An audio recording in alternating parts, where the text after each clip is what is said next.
Hello friends, welcome to Jeevanya's kitchen. Friends, இன்றைக்கி நம்ம பலாக்கொட்டையை வச்சு ரொம்ப டேஸ்டியான ஒரு பிரியாணி ரெசிபி செய்ய போகிறோம். சாப்பிட்றதுக்கு நல்லா டேஸ்ட்டாக இருக்குங்க. குழந்தைங்களாம் ரொம்பவே விரும்பி சாப்பிடுவாங்க.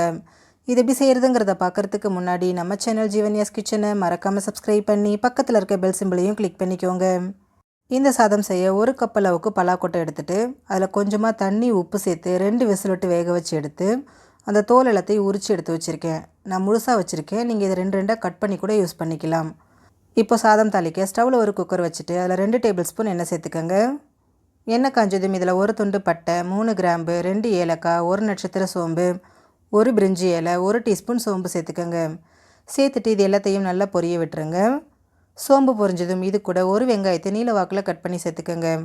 கூடவே 2 பச்சை மிளகாய் சேர்த்துட்டு வெங்காயம் நல்லா சாஃப்டாகி கண்ணாடி பதம் வர அளவுக்கு இதை நல்லா வதக்கி விடுங்க. பாருங்கள், வெங்காயம் இந்தளவுக்கு நல்லா வதங்கி வரணும். இப்போ இது கூட 1 டீஸ்பூன் இஞ்சி பூண்டு விழுது சேர்த்துக்கோங்க. சேர்த்துட்டு இஞ்சி பூண்டோட பச்சை வாசனை முழுமையாக போகிற அளவுக்கு இதை நல்லா கலந்து விடுங்க. இஞ்சி பூண்டு நல்லா வதங்கி வந்ததுக்கப்புறமா இது கூட மீடியம் சைஸில் 2 தக்காளியை கட் பண்ணி சேர்த்துக்கோங்க. கூடவே 1/2 டீஸ்பூன் உப்பு சேர்த்துருங்க. சேர்த்துட்டு தக்காளி நல்லா வெந்து கொஞ்சம் மசிகிற அளவுக்கு கலந்து விடுங்க. பாருங்கள், இந்த அளவுக்கு வதங்கினா போதும், ரொம்ப குழையணுங்கிற அவசியம் கிடையாது. இப்போ இது கூட கொஞ்சமாக பொடியை நறுக்கின மல்லி இலை, கொஞ்சமாக பொடியை நறுக்கின புதினா, இது கூடவே 1/4 டீஸ்பூன் மஞ்சள் தூள், 1 டீஸ்பூன் தனி மிளகாய் தூள், 1 டீஸ்பூன் மல்லித்தூள், 1/2 டீஸ்பூன் கரம் மசாலா சேர்த்துக்கோங்க. சேர்த்துட்டு ஸ்டவ் லோ ஃப்ளேமில் வச்சுட்டு இந்த மசாலாவோட பச்சை வாசனை போயிட்டு எண்ணெய் பிரிகிற அளவுக்கு இதை நல்லா கலந்து விடுங்க. இந்த அளவுக்கு மசாலா நல்லா வெந்து வந்ததுக்கப்புறமா இது கூட 1 கப் அளவுக்கு பாஸ்மதி அரிசியை ஊற வச்சுருக்கேன். அதை தண்ணியை வடிச்சிட்டு இது கூட சேர்த்துக்கிறேன். இது கூடவே நம்ம வேக வச்சுருக்கிற பலாக்கொட்டையும் சேர்த்துக்கோங்க. சேர்த்துட்டு அரிசி உடையாத அளவுக்கு பொறுமையாக இது எல்லாத்தையும் நல்லா ஒன்று சேர்த்து கலந்து விட்டுருங்க. இதுக்கு பாஸ்மதி அரிசி தான் யூஸ் பண்ணணுங்கிறது கிடையாது. நார்மலாக நம்ம சாதம் வடிக்கிற அரிசி கூட சேர்த்துக்கலாம். நான் இன்றைக்கி 1 கப் அளவுக்கு பாஸ்மதி அரிசி எடுத்துருக்குறேங்க. அதுக்கு 1 கப் அளவுக்கு தேங்காய் பாலும் 3/4 கப் அளவுக்கு தண்ணியும் சேர்த்துக்கிறேன். நீங்கள் முழுக்க தேங்காய் பால் கூட சேர்த்துக்கலாம். கூடவே 1 டீஸ்பூன் உப்பு சேர்த்துக்கலாம். சேர்த்துட்டு இது எல்லாத்தையும் நல்லா ஒன்று சேர்த்து கலந்து விட்டுருங்க.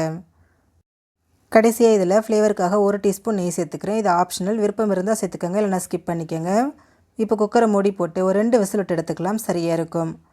2 விசில் வந்து ப்ரெஷர் ஃபுல்லாக தானாக ரிலீஸ் ஆனதுக்கப்புறம் ஓப்பன் பண்ணி பாருங்கள். சாதம் நல்லா வெந்து வந்திருக்கு. பொறுமையாக இதை சாதம் உடையாத அளவுக்கு கலந்து விட்டுட்டு சுட சர்வ் பண்ணிக்கலாம். ரொம்ப சிம்பிளான ஒரு ரெசிபி, சாப்பிட்றதுக்கு ரொம்பவே டேஸ்டியாக இருக்கும். ஃப்ரெண்ட்ஸ், நீங்களும் இந்த ரெசிபியை ட்ரை பண்ணி பாருங்கள். ட்ரை பண்ணி பார்த்துட்டு உங்களோட எக்ஸ்பீரியன்ஸை மறக்காமல் கமெண்ட் பாக்ஸில் கமெண்ட் பண்ணுங்கள். உங்கள் ஃப்ரெண்ட்ஸ் அண்ட் ஃபேமிலி மெம்பர்ஸோடு இந்த வீடியோவை ஷேர் பண்ணுங்கள். நம்ம சேனல் ஜீவன்யாஸ் கிச்சனை சப்ஸ்கிரைப் பண்ணி பக்கத்தில் இருக்க பெல் சிம்பிளையும் கிளிக் பண்ணிக்கோங்க.